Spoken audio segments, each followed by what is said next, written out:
роден в Габрово, в тиха бедност.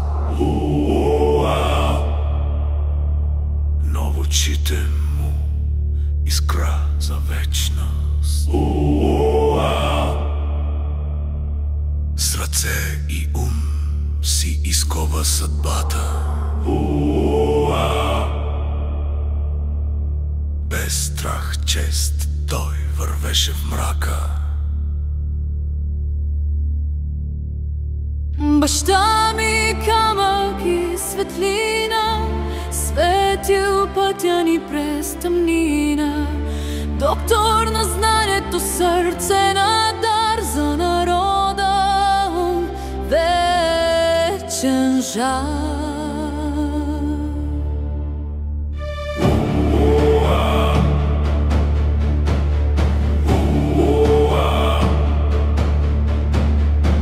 Създаде се в Брокер с мечта да даде, да гради, да твори света.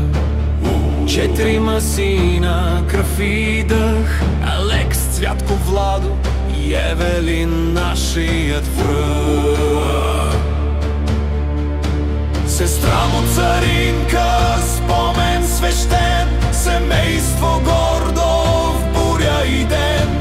Помагал на болници, училища и на полицията с чест и душа.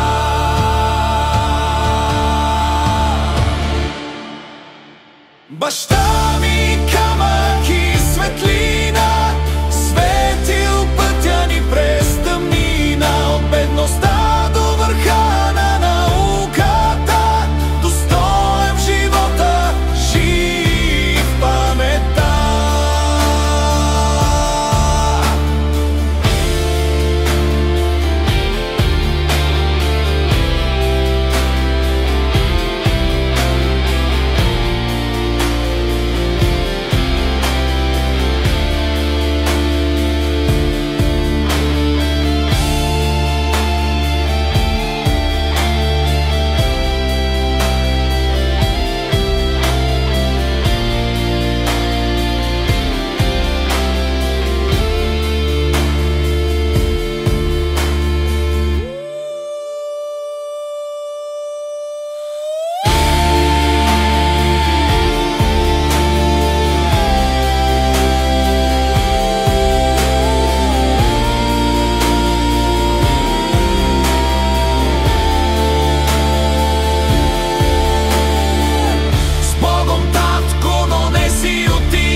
През времето ще звучи историята ти, вечно ще гори.